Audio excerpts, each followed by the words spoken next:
Ito na ang latest ng Mixed Topics, mainit na showbiz ganap. Ito na mga kamix ang mainit-init na scoop ngayon. Mansyon ni Daniel Padilla sa Commonwealth, Quezon City, ipinagbebenta na rin? Daniel Padilla, hindi na nga ba masustain ang lifestyle nila? Pagkatapos, hindi masuyo ni Daniel si Catherine. DJ, naghihirap na nga ba? Oh my gosh, mga kamix, ito ay isang nakakagulat po na balita dahil si Mr. Daniel Padilla ay ibinibenta na rin ang mansion niya sa Commonwealth, Quezon City. Ito ay nakumpirma ng isang source na malapit kay DJ at ng agent broker ng house and lot sa Quezon City. At ipinost rin ito sa Instagram account ng Best Deal Property PH, isang legit na entrepreneur, real estate salesperson o realtor ng Pilipinas noong December 4, 2023 pa. Ang bahay na ito ay ang regalo ni Daniel Padilla sa kanyang inang si Miss Carla Estrada. Kung matatandaan sa interview ni Miss Corina kay Daniel at Miss Carla Estrada, ang bahay ay pundar ni DJ at ang kulay ng bahay ay earth color ayon sa napagkasunduan ng pamilya.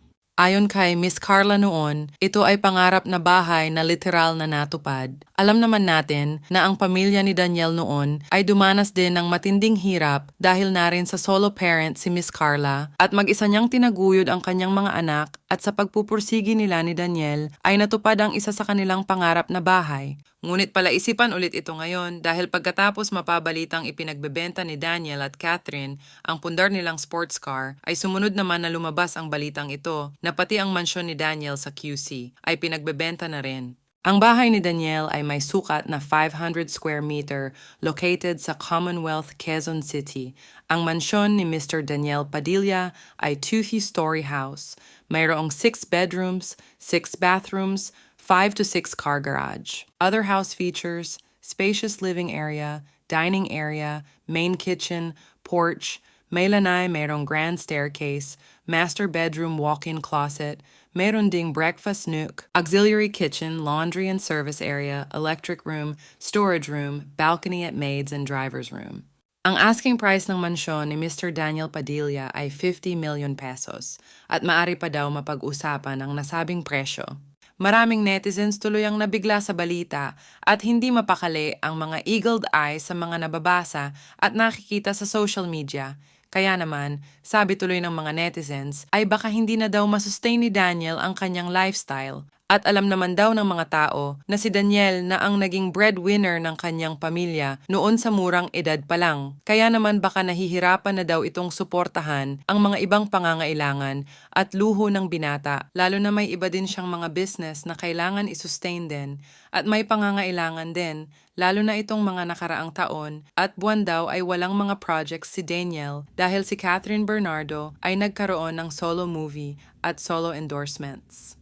Kaya tuloy nababahala daw siguro si Daniel dahil wala naman siyang masyadong ganap sa buhay ngayon kaya kailangan niyang mag-cut out ng mga expenses. Lalo pa ngayon na sinasabing nagba-back out na ang mga endorsements ni DJ, pati na rin ang mga gagawin niyang movies dahil wala pang nangyayaring update at promotions sa mga movies ng binata.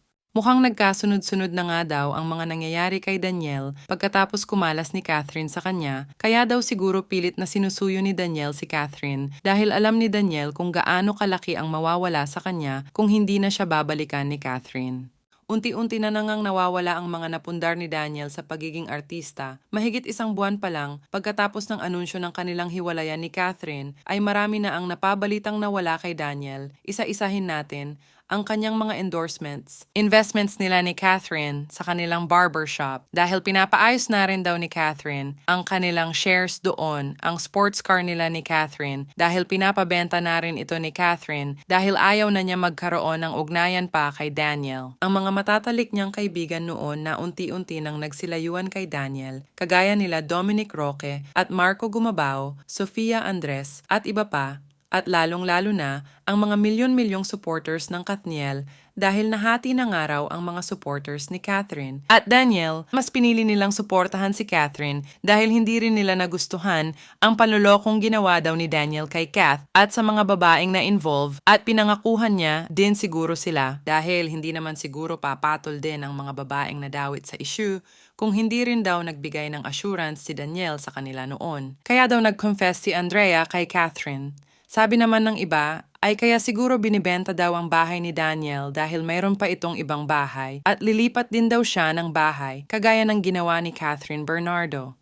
Well, aalamin natin sa susunod yan mga kamix kung ano nga ba talaga ang tunay na dahilan kung bakit pinagbebenta na ni Daniel ang kanyang mansyon. Hanggang dito na muna mga kamix, please check my podcast and playlist for more related videos. Salamat po! Ano ang masasabi ninyo sa talakayang ito? Kung mayroon kayong kuro-kuro, please leave a comment in my comment section. At kung nagustuhan nyo naman ang video na ito, give me a thumbs up, pindutin ang notification bell para updated kayo sa mga bagong mixed topics at don't forget to subscribe. Thank you!